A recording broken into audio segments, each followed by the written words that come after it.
Hello guys, welcome to the channel Devendra's Live. And today we are going to do lecture 2. I know it is quite late, बहुत ज़्यादा late हो चुका है. मैं जितना सोच रहा था उससे ज़्यादा टाइम लग गया. लेकिन हाँ, you can see this is now new setup, and I am trying to do stuff very carefully and very gracefully. So right now we have our notes, we have our lecture going on, and we will start right now. So just keep your pen and book with yourself and write down the notes as I'm doing. And also, if you are new to this channel, please hit the subscribe button, like the video, and comment down whatever you like and whatever you don't like. Also, I am also trying to upload one video after one live, means what where my learning about that video, and I'm just publishing it. So if you like that also, you can also go there. For that, I'm also pinning that video link to live this live also. Or you can go on my channel and just check out that video. That might be helpful for you. So let's get started. Before I jump into today's lecture, I wanted to answer a few questions. People emailed me saying they had questions about the last lecture they ran out of time for. So if you have a question about what we covered last time, I'm welcome to answer it now, starting with you. Can you use the mic, please? It should be on. Can you not hear me? No? Maybe you can ask them to turn it on. Hopefully it'll come on. Anybody else? Yes? So one question that was submitted online was, how do I identify if a market has a fast growth rate now and also for the next 10 years? All right, so the question is how you identify markets that are growing quickly. The good news about this is one of the big advantages students have. You should just trust your instincts on this. Older people have to basically guess about the technologies that are that young people are using, right? Because young people get older and they become the dominant market. But you can just watch what you're doing and what your friends are doing. And you will almost certainly have better instincts on fast-growing markets than anybody older than you. And so the answer to this is just trust your Obviously, Travis is telling us that you just have to trust your instinct for it. Yeah, we are going to trust ourselves for it. instincts. Think about what you're using more. Think about what you're using, what you're seeing people your age begin to start using. That will almost certainly be the future. Maybe I can do one more question in the last lecture before we start.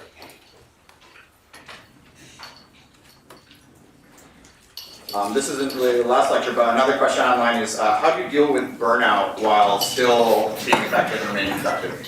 Yeah, sure. So the question is how you deal with burnout as a founder. The answer to this is just that it sucks and you keep going. Unlike a student, where you can sort of like throw up your hands and say, you know what, I'm really burned out, I'm just gonna like get bad grades this quarter. One of the hard parts about running a startup is that it's real life. And you just have to get through it. The canonical advice is like go on vacation or whatever. That never works for founders. It's sort of all-consuming in this way. It's very difficult to understand. So what you do is you just keep going. You rely on people. It's like really important. And founder depression is the serious thing. And you need to have the support network. But the way through burnout is just to address the challenges, address the things that are going wrong, and you'll eventually feel better. All right, so. Yeah, we all know that whatever you have, whatever you are going to do, just you have to keep going with the flow, or you have to be motivated by yourself. I don't think so it's motivation, it's because of the discipline. You have to be a disciplined person before being a founder. So means that ups and downs in your life will not affect you as a founder, and just you are keep going, and one day you will going to be success.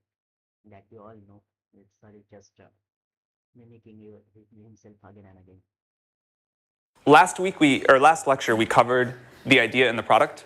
And I want to just emphasize again that if you don't get those right, none of the rest of this is going to save you. Today, we're going to talk about how to hire and how to execute. Hopefully you don't execute the people you hire. Sometimes. So first, I want to talk about co-founders. Co-founder relationships are among the most important in the entire company.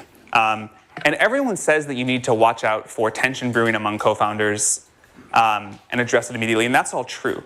And certainly in YC's case, the number one cause of early death for startups is co-founder blowups.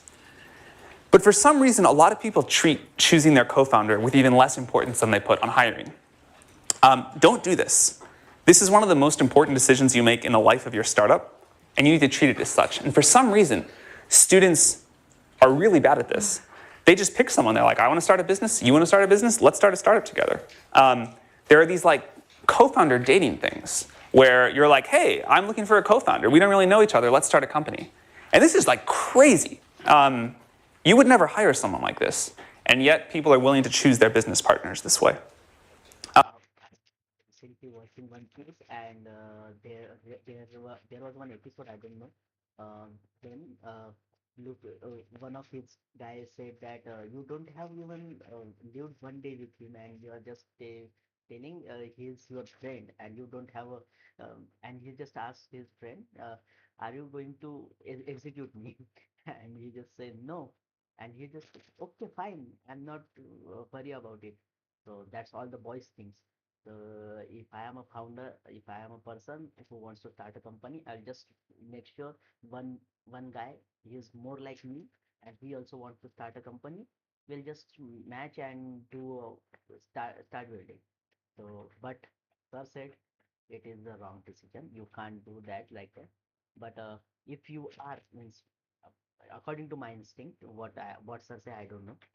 According to my instinct, if I know them better, if I know he is a good guy, I know him more than 2 to 3 years from now, and I know his intuition.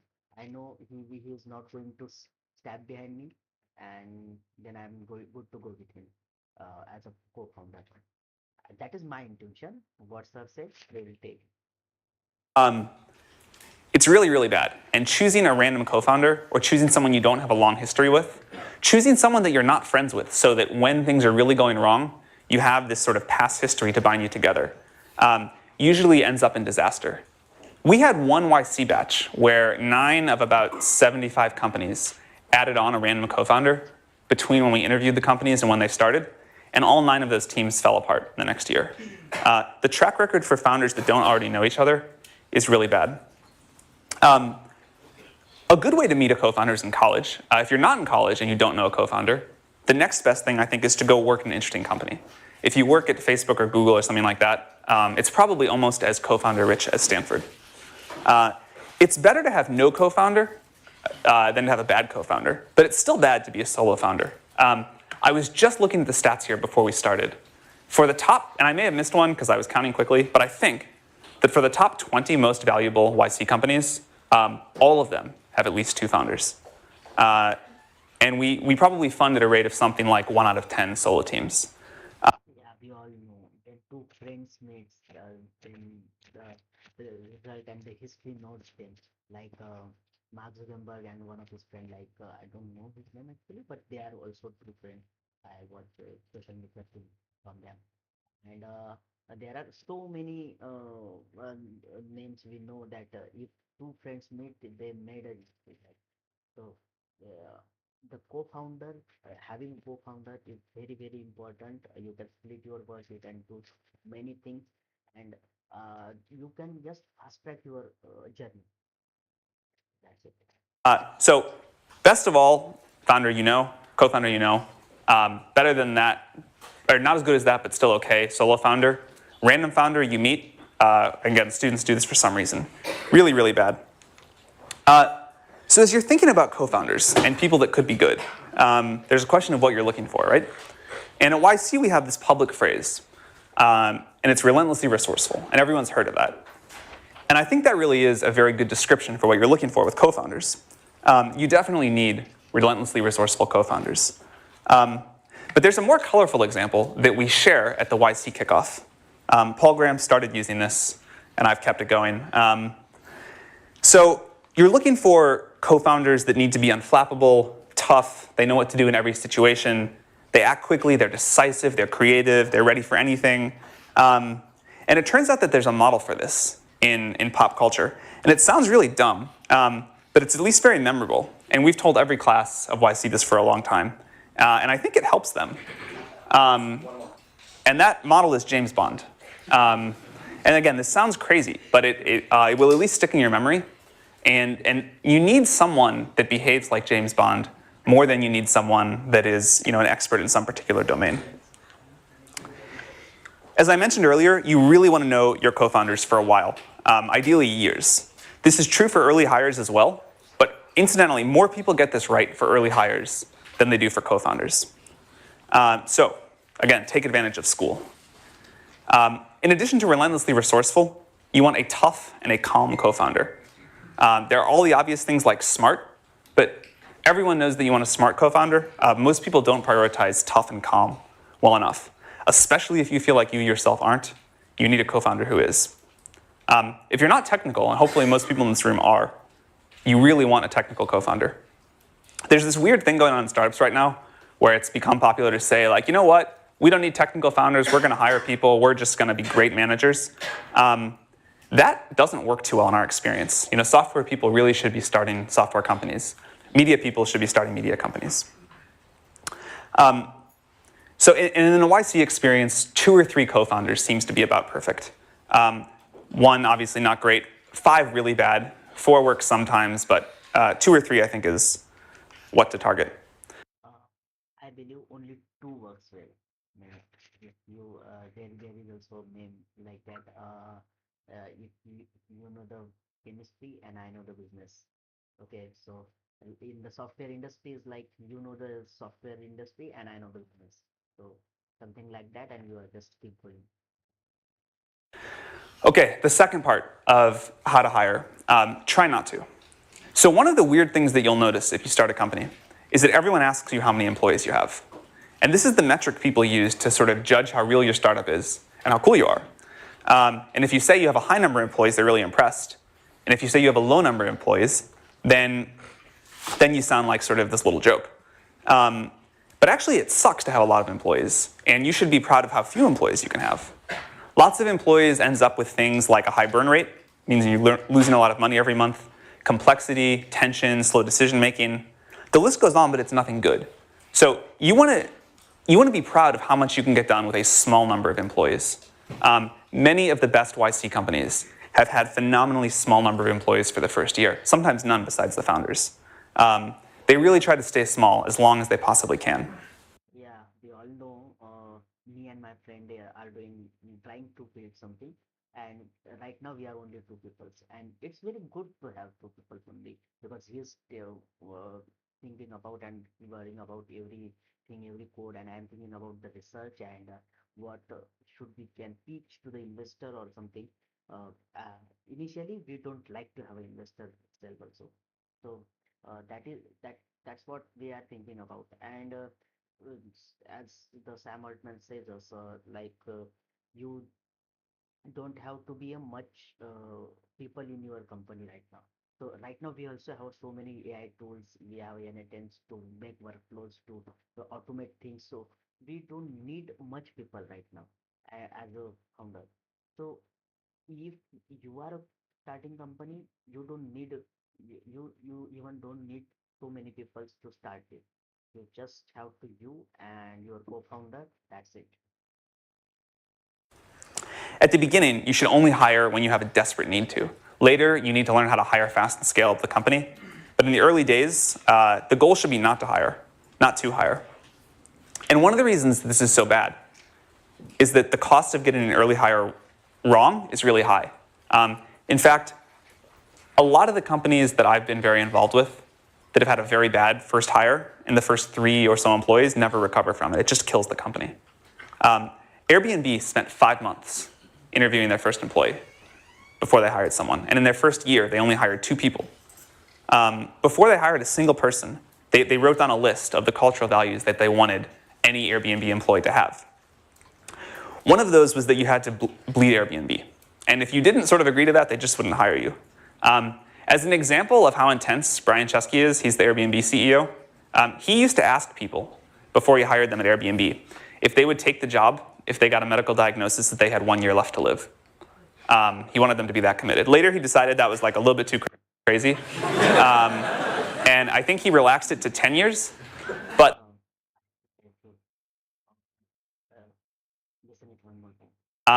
as an example of how intense Brian Chesky is, he's the Airbnb CEO. He used to ask people before he hired them at Airbnb if they would take the job if they got a medical diagnosis that they had 1 year left to live. He wanted them to be that committed. Later, he decided that was like a little bit too crazy. And I think he relaxed it to 10 years. But last I heard, he still asks that question. Some crazy co-founders and some crazy stuff. Okay. But like, you know, these hires really matter. These people are what go on to define your company. And so you need people that believe in it almost as much as you do.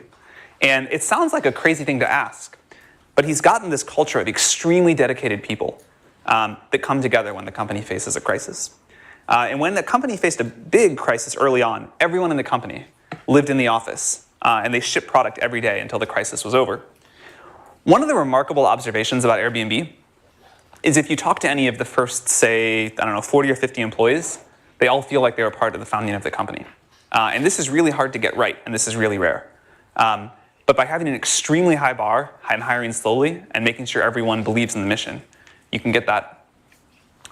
Okay, so let's say you've listened to the warning about not hiring, and now you absolutely have to. When you're in this hiring mode, your job it should be your number one priority to get the best people. Just like when you're in product mode, that's your number one priority, and when you're in fundraising mode, fundraising is your number one priority.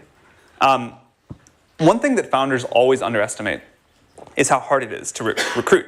You think you have this great idea, everyone's going to kind of join, but that's not how it works. To get the very best people, they have a lot of great options, right? And so it can easily take a year to recruit someone. It's this long process, and you have to convince them that your mission is the most important of anything that they're looking at.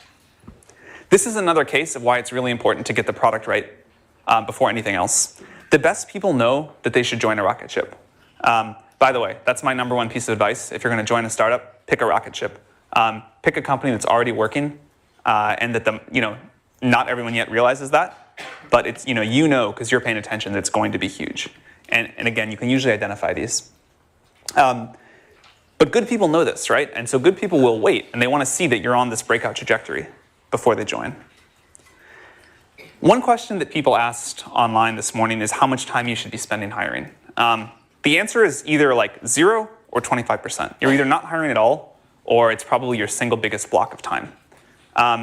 In practice, like all these books on management or whatever say that you should spend 50% of your time hiring, but the people that give that advice, it's rare for them to even spend 10% themselves. 25% is still a huge amount of time.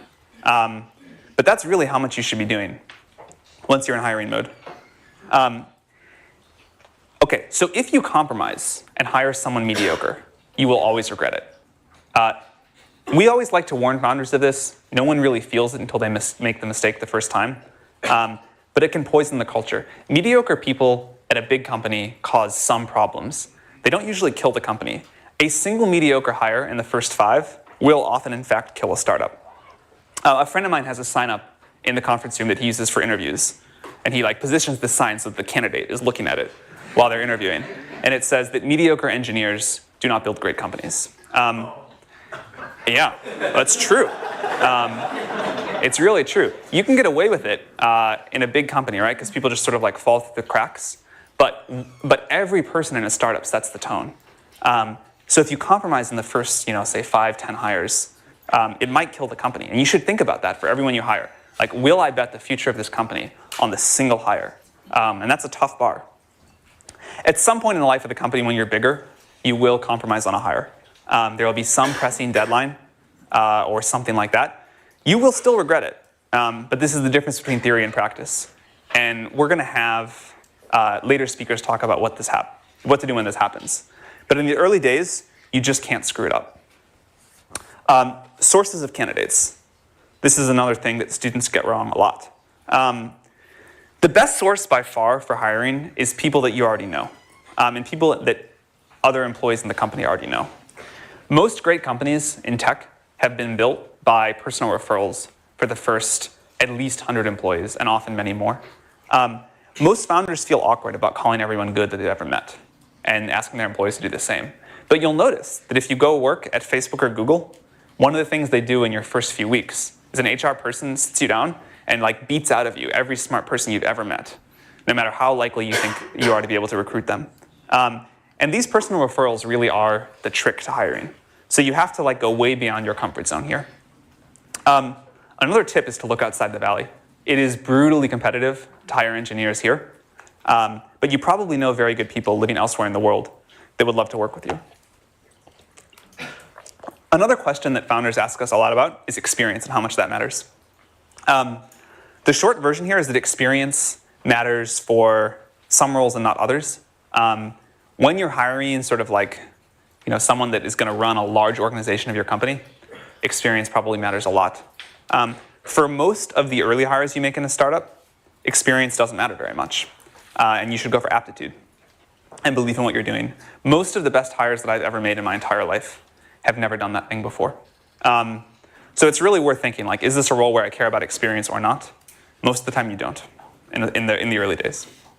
Yeah, because by the monetary section also, we can think like if you are going to hire a person with 10 or 20 years of experience, then he will ask you for great money. And if you are hiring a person like a college graduate or something like me, or 2 or 3 years of experience, and he just really want to do a startup, he really want to do something great in his life. So the person who is quite different, and he can do anything for you. He can give his 100% to make your startup better, better and better. So that's what I'm thinking. That's what Sam also thinking. That you should think of like early stage for a professional who doesn't know even what he have to do. Means he doesn't know even how to code Python. But if you are building something on Python, and but he knows how to solve problem. He knows uh, how to code at least. That's enough. And he is going to do it. How much good he is in such kind of things. So that's enough for you to hire someone. There are three things that I look for when I hire people. Are they smart? Do they get things done? And do I want to spend a lot of time around them? And if I get an answer, if I ended up with a yes for all three of these, I almost never regretted the hire. It's almost always worked out. You can learn a lot about all three of these things from an interview, but the very best way is by working together. So ideally, it's someone you've worked with in the past, and in which case you probably don't even need an interview. If you haven't, then I think it's way better to work with someone on a quick project for a day or two before hiring them. You'll both learn a lot. They will too. And most first-time founders are very bad interviewers, but very good at evaluating someone after they've worked together. So one of the pieces of advice that we give at YC is try to work together on a project rather than just doing an interview. If you are going to interview, which you'll probably do as well, you should ask specifically about projects that someone has done in the past. You'll learn a lot more than you will with brain teasers. Before Sam got Sam got what is in her mind, I'm just going to tell you. Uh, these three questions and their answers can be found out in the interview itself. Like they are smart or not. This following student or candidate is smart enough to come in our company. Do they think get things done, or does he done his project properly? So whatever the project is mentioned in his CV, it is done by him, or just done by doing some stuff like clipping it from YouTube, and by using AI and something. And do I want to spend a lot of time around him? Means more than everything, I want to know his future. For that, I will just ask him about the hobbies or some irrelevant question. Irrelevant questions uh, than the interview and the technical part. So I will think about like uh, what are your hobbies? And if he said and the movies, then I'm completely in. I'm just taking him, right? Because the interest matches, and then we'll just discuss about it and found out the greatest answer, found out the greatest things that we can work together. So that sir is also feeling about work on the small project. That is also a good idea, but might be many times what we think as a startup, should I give them access to my repo right now? Because I have did not even sign the non-disclosure agreement from here yet. So many things come in here. Before that, just got this answered and you are good to go. For some reason, young technical founders love to ask brain teaser questions rather than just ask what someone's done. Really dig into projects people have worked on and call references. That is another thing that first-time founders like to skip. You want to call some people that these people have worked with in the past. And then when you do, you don't just want to ask like, oh, how was so-and-so? Like, you really want to dig in. Like, is this person in the top 5% of people you've ever worked with? What specifically did they do? Would you hire them again? Like, why aren't you trying to hire them again? You really have to press on these reference calls. Another thing that I've noticed from talking to a lot of YC companies is that good communication skills tend to correlate really well with hires that work out. I used to not pay attention to this. We're going to talk more about why communication is so important in an early startup. If someone is difficult to talk to, if someone cannot communicate clearly, it's a real problem in terms of their likelihood to work out. Also, for early employees, you want people that have somewhat of a risk-taking attitude. You generally get this or they wouldn't be interested in a startup, but now that startups are sort of more in fashion, you want people that actually sort of like a little bit of risk. If someone's choosing between like McKinsey and joining your startup, very unlikely that person's going to work out at the startup. You also want people who are maniacally determined, and that is slightly different than having a risk-tolerant attitude. So you really should be looking for both. By the way, people are welcome to interrupt me with questions as stuff comes up. There's a famous test from Paul Graham called the animal test. And the idea here is that you should be able to describe any employee as an animal at what they do. And I don't think that probably translates out of English very well, but you need unstoppable people. You want people that are just going to get it done. Founders that end up being really happy with their early hires usually end up describing these people as the very best in the world at whatever they do.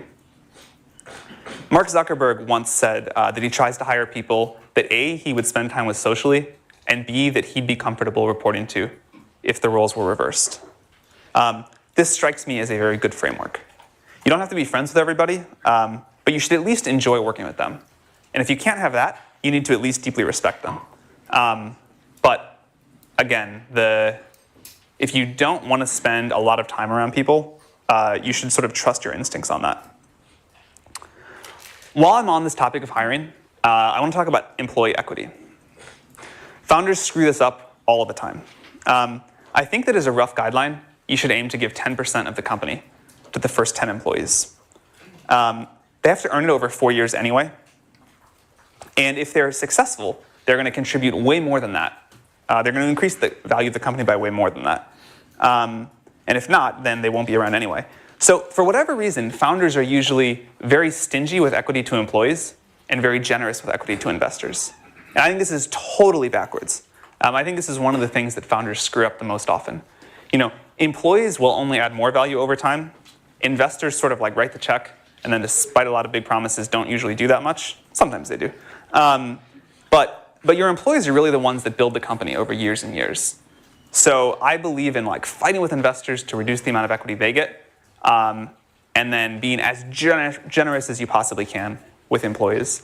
The YC companies that have done this well, the YC companies that have been super generous with equity to early employees, in general, are the most successful ones that we funded. Yeah. So as said, the good communication skill is most important. As you all know, in every field of the work, you have to be a very good communicator.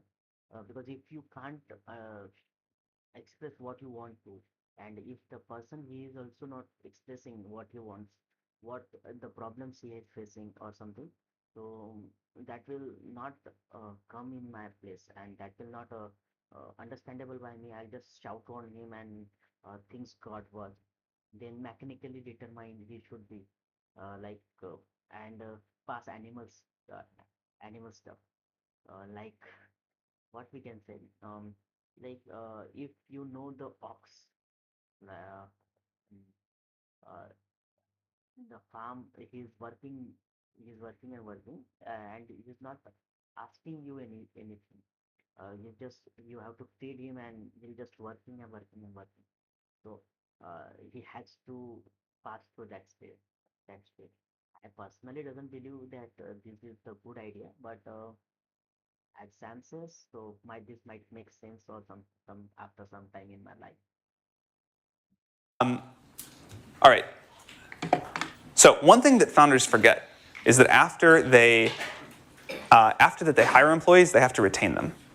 I'm not going to go into a huge amount of detail here because we're going to have this later.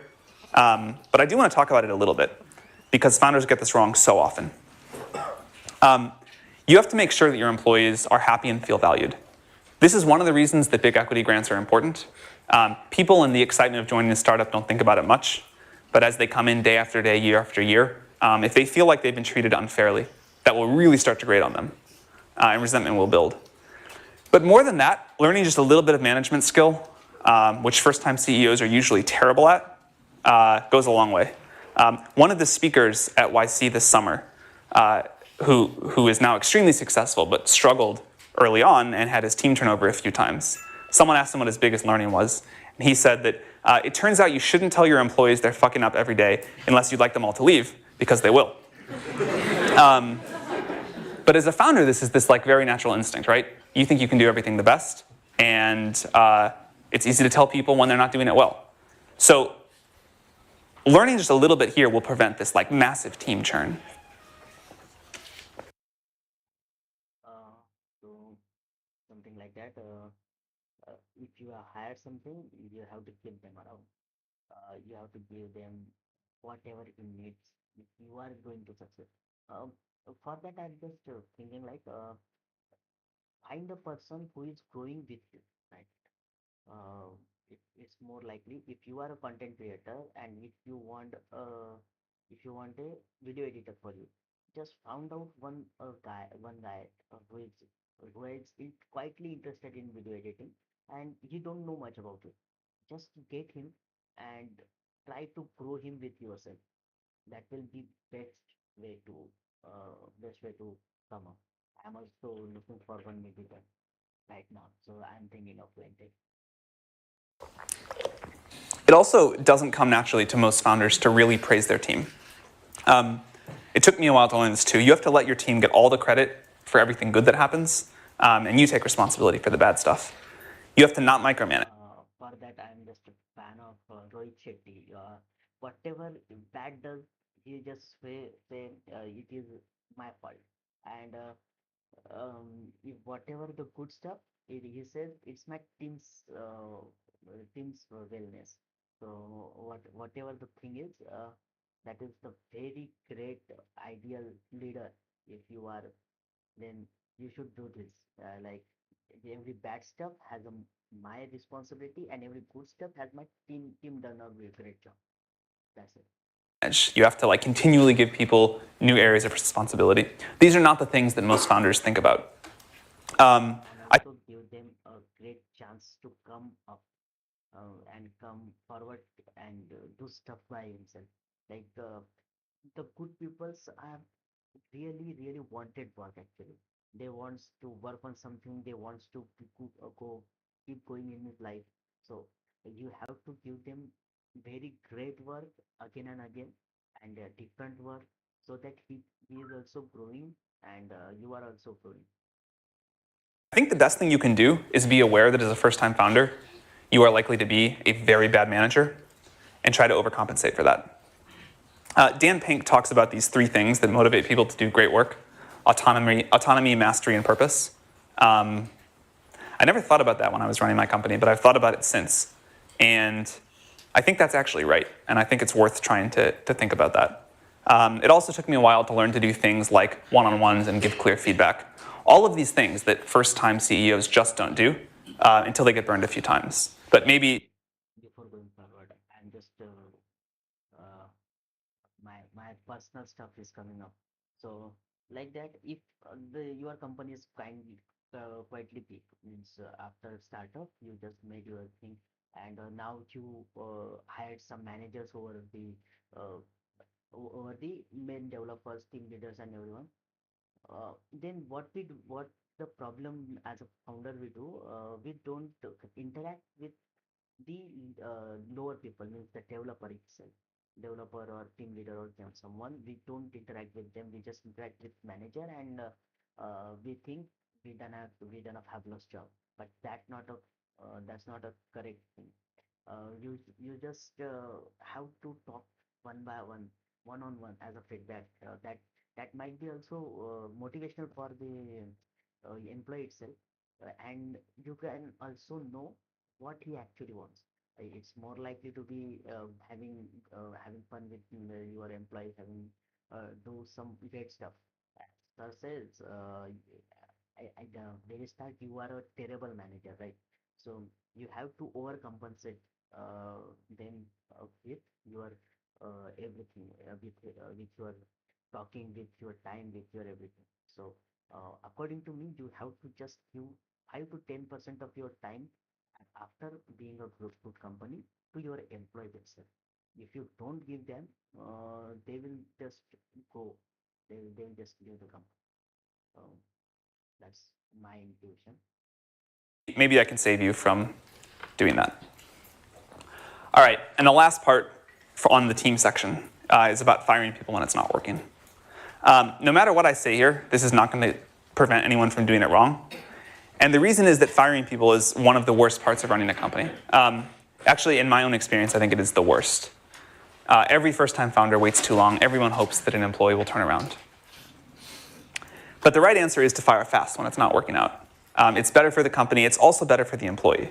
But it's so painful and so awful that everyone gets it wrong the first few times. In addition to firing people who are doing bad at their job, you also want to fire people who, A, creating office politics, and B, who are persistently negative. The rest of the company is always aware of employees doing things like this, and it's just this huge drag. It's completely toxic to the company. Again, this is an example of something that might work okay in a big company, although I'm still skeptical, but will kill a startup. So I think you need to watch out for people that are, yes? How do you balance hiring people fast and making your other employees feel like they're secure even if they screw up sometimes? Because you don't want them to feel like they're out the door the first Yeah, time. sure. So the question is, how do you balance firing people fast and making early employees feel secure? The answer is when an employee is not working, it's not like they screw up once or twice. Anyone will screw up once or twice, or more times than that. And you should be like very loving, not take it out on them, like be a team, work together. If someone is getting every decision wrong, that's when you need to act. And at that point, it'll be painfully aware to everyone. It's not a case of a few screw-ups. It's a case where every time someone does something, you would have done the opposite yourself. You don't get to make their decisions, but you do get to choose the decision makers. And if someone's doing everything wrong, just like a consistent thing over like a period of many weeks or a month, you'll be aware of it. This is one of those cases where in theory it sounds complicated to be sure what you're talking about. And in practice, there's almost never any doubt. It's the difference between someone making one or two mistakes and just constantly screwing everything up or causing problems or making everyone unhappy is painfully obvious the first time you see it. Yes? When should co-founders decide on the equity split? Great question. Actually, that is actually a very bad to theoretically understand and theoretically do. Like if you want to fire someone, it will be uh, a very bad feeling about it. Means if you are watching something like Suits, they are also firing someone, and you just feel like, no, you don't do this, or but by thinking like that, he's creating a office politics or negative propaganda of something, and you're making your workplace very bad and negative. That's very bad for the early employees, early comer. So you should understand what the people making trouble in your company, making bad stuff in your company like politics and everything, and just fire them before doing something. Question, when should co-founders decide on the equity split? For some reason, I've never really been sure why this is, a lot of co-founders like to leave this off for a very long time. You know, they'll even sign the incorporation documents in some crazy way so that they can wait to have this discussion. This is not a discussion that gets easier with time. You want to set this ideally, very soon after you start working together. And it should be near equal. If you're not willing to give someone, your co-founder, like an equal share of the equity, I think that should make you think hard about whether or not you want them as a co-founder. But in any case, you should try to have the ink dry on this before the company gets too far along, like certainly in the first number of weeks. Yes. I am also agree with this. Right now, I also told you recently that I am working on something, and in the first call itself, I was thinking like, should I ask about equity and everything, like how much we do. So we think like that. We will have 50-50%, and whatever work we are going to do, like we have to make content according to this, and I want to create a content, but I don't want to edit it. So if I found out the editor, and I want to give him work, but I don't want to spend money. I'll just offer him a equity from my stand. And if he is working on something, like he's a coder and he wants to hire someone for him, so he will give him his stake to him. So whatever we are thinking about it, and we just split it. So 50% is mine, 50% is him, and then we are just splitting it. That's what the in the that is that's itself in the first part. If we are going to deny it, and if we are going to like uh, pushing forward, so we will do it later, we will do it later. That will make trouble in itself.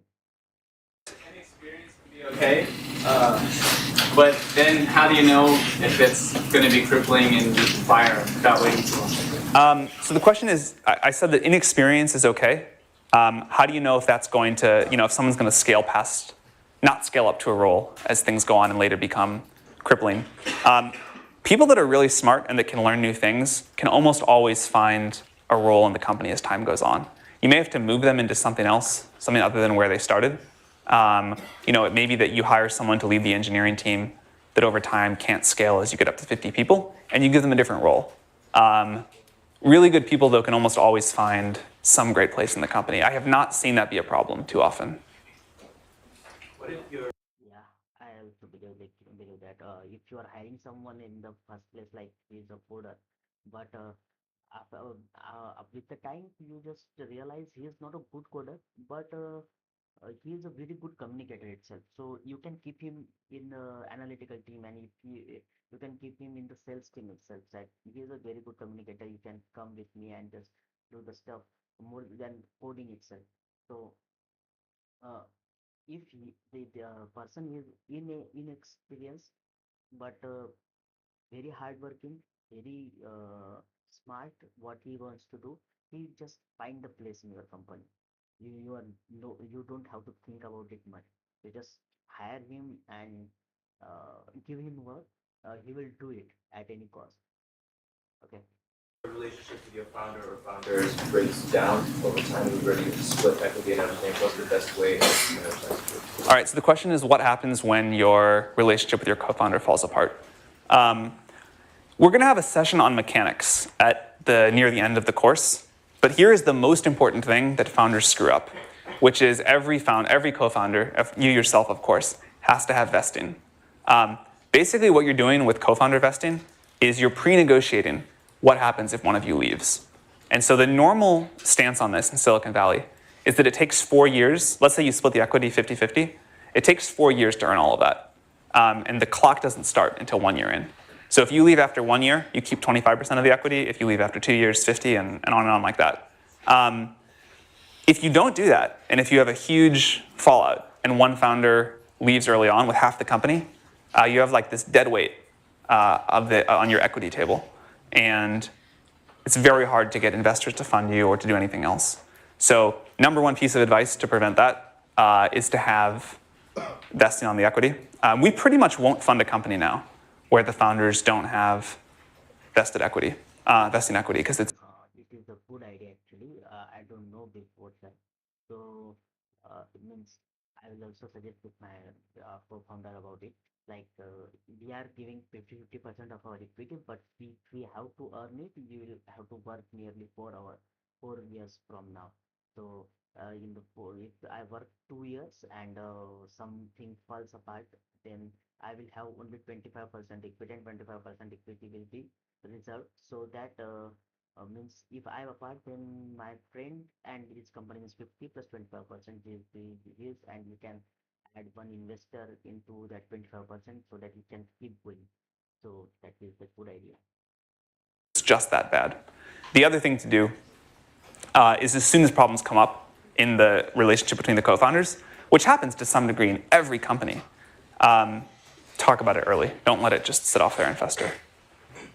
If you have to choose between hiring an employee that's not ideal and losing your users to another competitor, what will you do?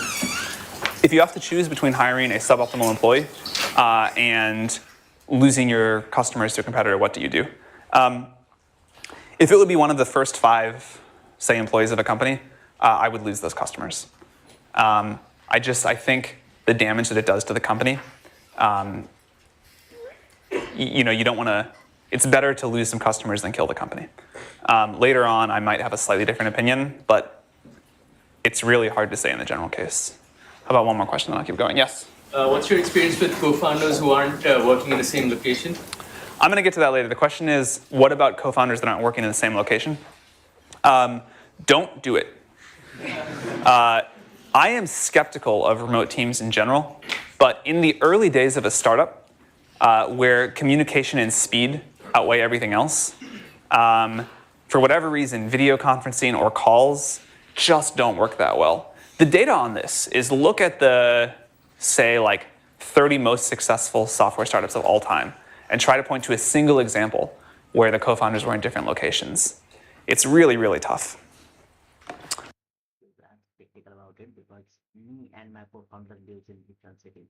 But whenever we wants to meet, we will just meet. And we will, if I want to call, you can call. Because right now we are also working. We are also doing some freelancing stuff also. So we can't directly come up and just doing it from the bottom right now.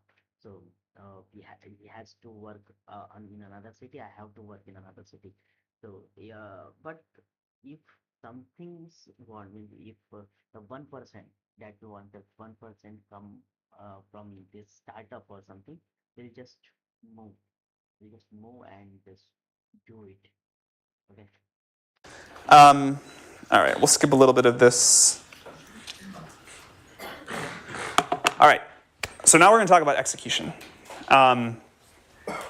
Execution for most founders is not the most fun part of starting a company, but it is often the most critical. Most people that start a company think that they are signing up to have this brilliant idea, and then they're just going to like be on magazine covers and go to parties. But really, what it's about more than anything else, what being a founder means, is signing up for this years-long grind on execution, and you can't outsource this. The way to have a company that executes well is to execute well yourself. Everything in a startup gets modeled after the founders. Whatever the founders do becomes the culture. So if you want a culture where people work hard and pay attention to detail and focus on the customer and are frugal, you have to do it yourself. There is no other way. You cannot hire a COO and have them, do this while you go off to conferences. The company just needs to see you as like this maniacal execution machine. As I said in the first lecture, there's like 100 times at least more people with great ideas than people that are willing to put in the effort to execute them well. Ideas by themselves are not worth anything. Only executing well is what adds value, or what creates value. A big part of execution is just putting in the effort, but there is a lot you can learn about how to be good at it. And so we're going to have, I think, 3 classes that just talk about this. So the CEO, people have asked me a bunch of times, like the jobs of a startup CEO. And there are probably more than 5, but here are 5 that come up a lot in the early days. The first 4, I think everyone thinks of as CEO jobs. Set the vision, raise money, evangelize the company to people you're trying to recruit, existing employees, partners, press, customers, everybody. Hire and manage the team. But the 5th one is that setting the execution bar. And this is not something that most founders get excited about or think about themselves doing, but I think is actually one of the critical CEO roles, and no one but the CEO can do this. Execution gets divided into two key questions. 1, can you figure out what to do?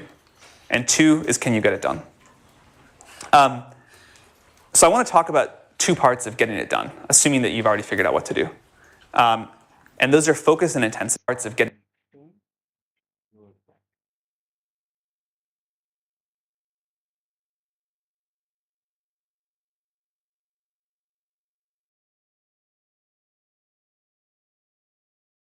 Everything we do properly, but whenever the execution part comes up, the things got messy. The things got messy. The working thing that we wants to do, that means the time of what you can say, mm, the type the time of the time of exam, the time of exam or each months apart. So the execution is very must, and make sure the entire company executes. According to CEO, if I am a CEO of the company, then I have to make sure everyone in the company is working. Everyone in the company executing something that values something. Getting it done, assuming that you've already figured out what to do. And those are focus and intensity.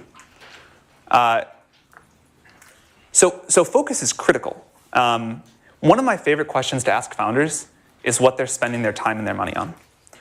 This reveals almost everything about what founders think is important. One of the hardest parts about being a founder is that there are 100 important things competing for your attention every day. And you have to identify the right 2 or 3, work on those, and then ignore or delegate or defer the rest. And a lot of these things that founders think are really important, interviewing a lot of different law firms, going to conferences, recruiting advisors, whatever, they just don't matter, right? And what really does matter varies with time, but it's an important piece of meta advice. You need to figure out what the 2 or 3 most important things are, and then just do those. And you can only have 2 or 3 things every day, because everything else will just come at you, fires of the day. And if you don't get really good at setting what these 2 or 3 priorities are every day, you'll never be great at actually getting stuff done. This is really hard for you'll never.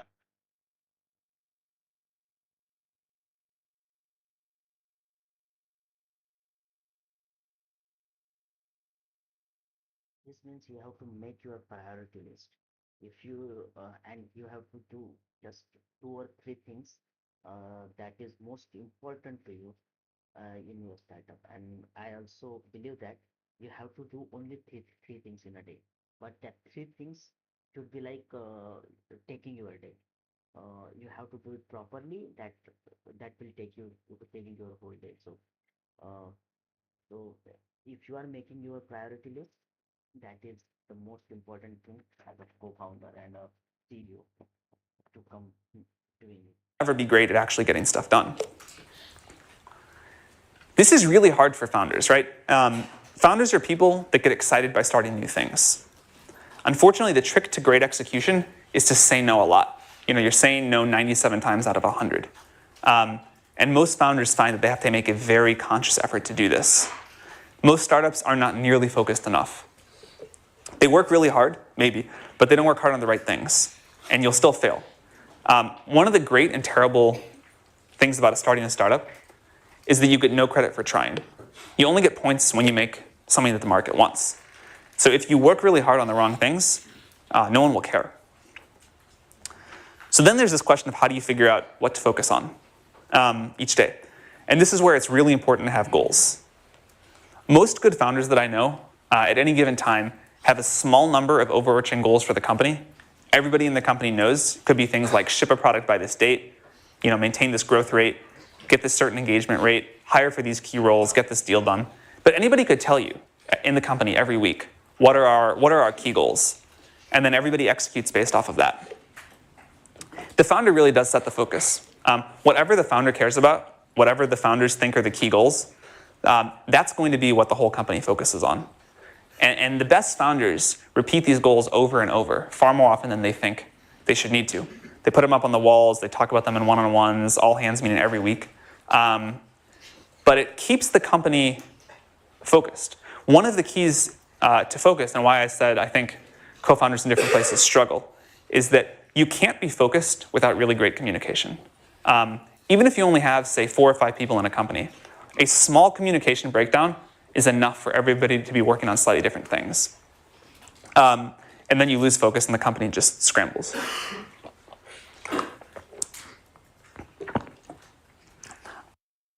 Believe that saying no is it. You are saying yes to everything, means whatever we are building right now. So we are thinking of this feature is also important. This feature is also important. Every feature is important right now. You think. But in reality, we know that will make a khichdi.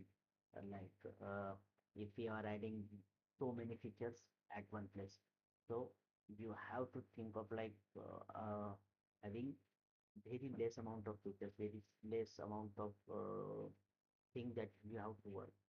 So I'm thinking like saying no to everything, saying no to everything, saying yes to only that 3%, because that is most important. Then the overreaching goals, that is also important. That's what I like about deadlines. I'll set deadlines that is usually not not executable. Means you have to work very hard to reach out to that deadline. So that deadline is my overreaching goal. And communication, uh, I am just skeptical about that, because we have 2 calls a day, and we have, if you want to call anyone, we can directly call, make a call. That is not a part of very bad communication right now. But now I'm thinking is it possible to work with each other and think about it? I'm going to talk about this a little bit more later. But growth and momentum are something you can never lose focus on. Growth and momentum are what a startup lives on. And you always have to focus on maintaining these. You should always know how you're doing against your metrics. You should have a weekly review meeting every week. And you should be extremely suspicious if you're ever talking about, we're not focused on growth right now. We're not growing that well right now, but we're doing this other thing, we don't have a timeline for when we're going to ship this because we're focused on this other thing, we're doing a rebrand, whatever. Almost always a disaster. So you want to have the right metrics, and you want to be focused on growing those metrics and having momentum. Don't let the company get distracted or excited by other things. A common mistake is that companies get excited by their own PR. It's really easy to get PR with no results, and it feels like you're actually really cool. But in a year, you'll still have nothing, and at that point you won't be cool anymore. And you'll just be talking about these articles from a year ago that, these Stanford students start a thing, and now you have nothing, and that sucks. And then, as I mentioned already, be in the same space. I think this is pretty much a non-starter. Remote co-founding teams is just really, really hard. It slows down the cycle time more than anybody ever thinks it's going to. Yes. We both also get excited by very many different things. Before starting this business, we were trying to develop one game. Before that, we were working on the editing thing, and the consultancy agency. We are quite a distracted person, but right now we decided we will not going to distract. And from now, I'm also putting my hand over it, like we will not going to distract. We'll just make sure to finish this. We'll make sure to at least spend 1 or 2 year of our time into it, so that we can understand what the people actually needs and what the business we want to do. So we really want how to put time into it. Otherwise, we can't even express ourselves. We can't even think that was going to work or that was not going to work. So like that. The other piece, besides focus for execution, is intensity. Startups only work at a fairly intense level. A friend of mine says that the secret to startup success is extreme focus and extreme dedication. You can have like a startup and one other thing, you can have a startup and a family, but you probably can't have many other hobbies. Startups are not the best choice for work-life balance, and that's sort of just the sad reality. There's a lot of great things about a startup, but this is not one of them. They are all consuming in a way that is difficult to explain. You generally need to be willing to outwork your competitors. The good news here, Means you just have to think in startup like if you are going to rest right now, someone in your niche, someone in your niche and your field is working. So if you are resting right now, he is way ahead of your time. So to be genuinely living in this competition, you have to work very dedicatedly. You don't have too many hobbies and you can't really multitask. So you have to do just one or two works or might be only one work that is your startup. wow, that's hard to see, is that a small amount of extra work on the right thing makes a huge difference. One example that I like to give is thinking about the viral coefficient for a consumer web product. How many new users each existing user brings in. If it's 0.99, the company will eventually flatline and then die. And if it's 1.01, you'll be in this happy place of exponential growth forever. So this is just one concrete example of where a tiny bit of extra work is the difference between success and failure. And when we talk, And that's what I'm talking about.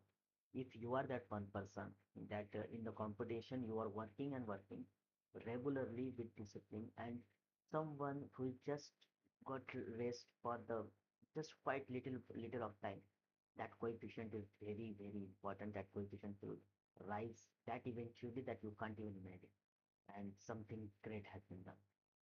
to successful founders, they tell stories like this all the time. Just outworking their competitors by a little bit was what made them successful. So you have to be really intense. This only comes from the CEO. This only comes from the founders. One of the biggest advantages that startups have is execution speed. And you have to have this relentless operating rhythm. Facebook has this famous poster that says, move fast and break things. But at the same time, they manage to be obsessed with quality. And this is why it's hard. It's easy to move fast or be obsessed with quality. The trick is that you have to do both at a startup. You need to have a culture where people have very high quality standards for everything the company does, but still move quickly. Apple, Facebook, and Google have all done this extremely well. It's not just about the product. It's about everything they do. They move fast and they break things, and they're frugal in the right places, but they care about quality everywhere. You don't buy people shitty computers if you don't want them to write shitty code. You do have to set a quality bar that runs through the entire company. Related to this is that you have to be decisive. Indecisiveness is a startup killer. Mediocre founders spend a lot of time talking about grand plans, but they never quite make this decision. They're talking about, well, I could do this thing that sounds great, or I could do this other thing, and they keep going back and forth, and they don't act.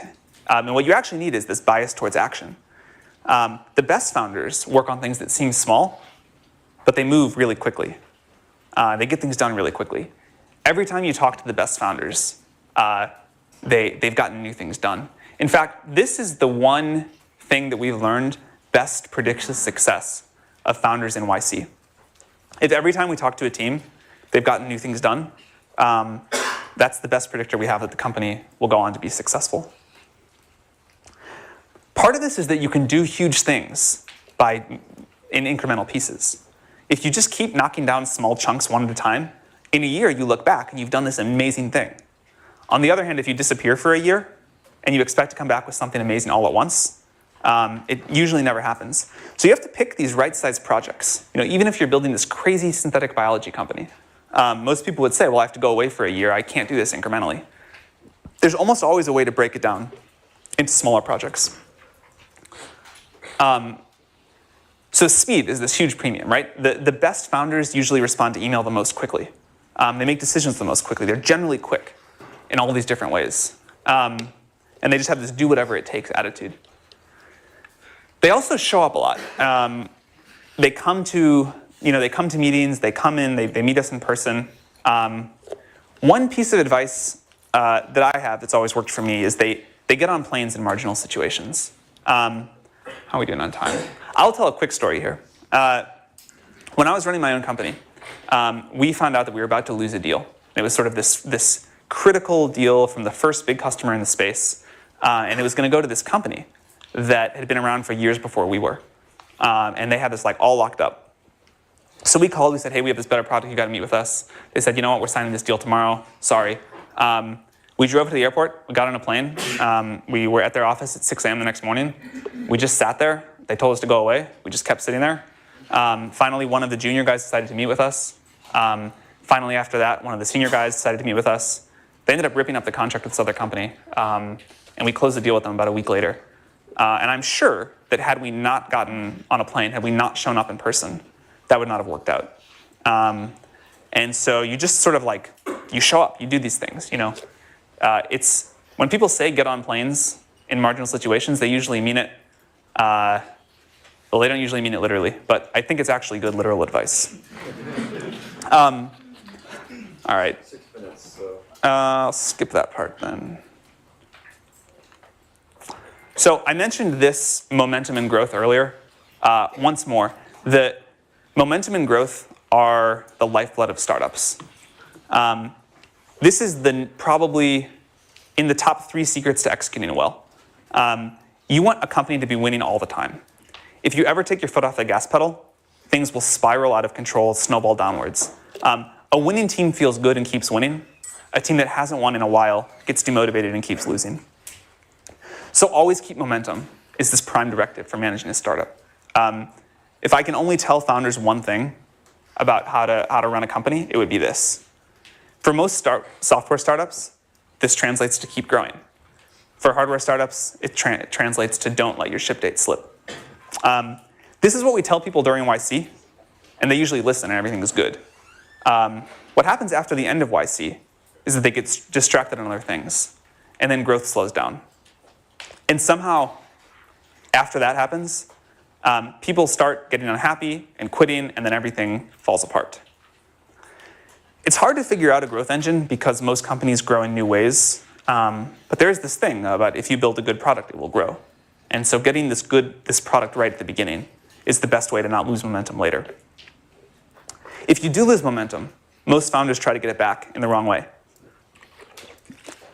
They give these long speeches about vision for the company, and they try to rally the troops with speeches. But employees in a company where momentum has sagged don't want to hear that. You have to save the vision speeches for when the company is winning. When you're not winning, you just have to get momentum back in small wins. A board member of mine used to say that sales fix everything in a startup. And that is really true.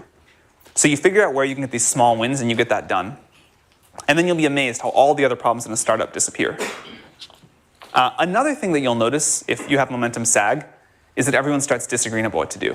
Fights come out when a company loses momentum.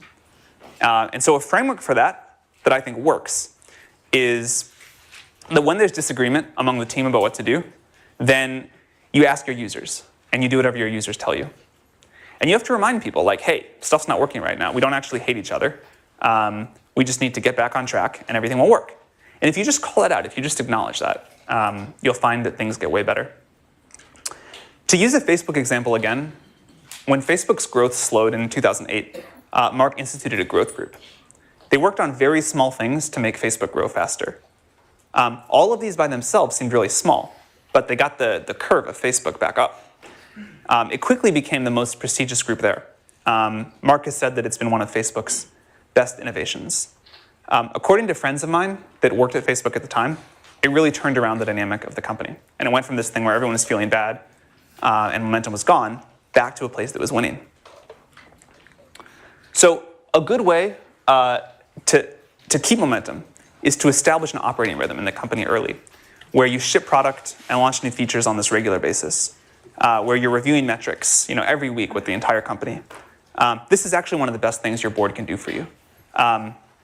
Boards add value to business strategy only rarely, but very frequently you can use them as a forcing function to get the company to care about metrics and milestones.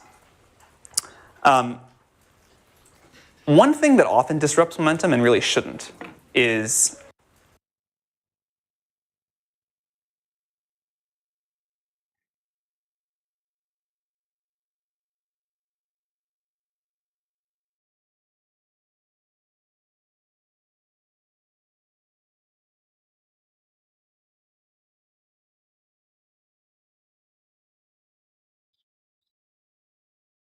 Startups, that small wins are very important. If that small wins are not coming, that you might be go depressed. Yeah. Shipping your product and launching new features, launching some new stuff, reviewing and reporting, having feedback from user, and just keep updating yourself. That is what we need. one thing that often disrupts momentum and really shouldn't is competitors. Competitors making noise in the press, I think, probably crushes a company's momentum more often than any other external factor. So here's a good rule of thumb. Don't worry about a competitor at all until they're actually beating you with a real shipped product. Press releases are easier to write than code, and that is still easier than making a great product.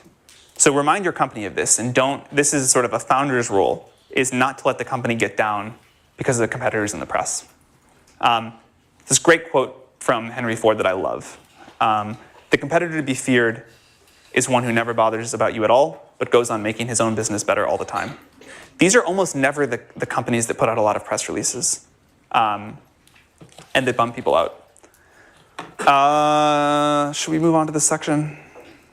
You know what? We'll cover this in a later lecture. I will talk about, move on to this section.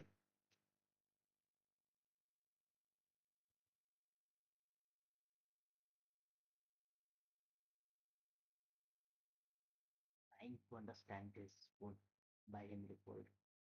The competitor to be feared is one who never bothers about you at all, but goes on making his own business better all the time.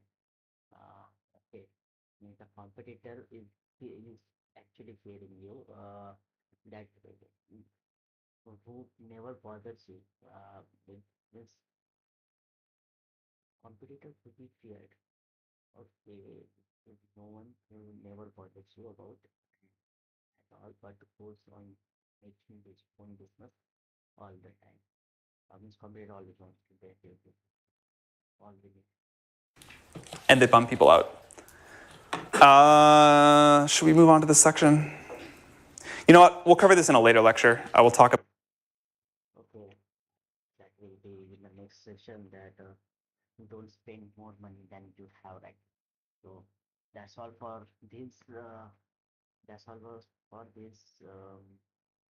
What you can say, this lecture, and we will continue in next one. Might be in the next week, and I'll try to record one more after this.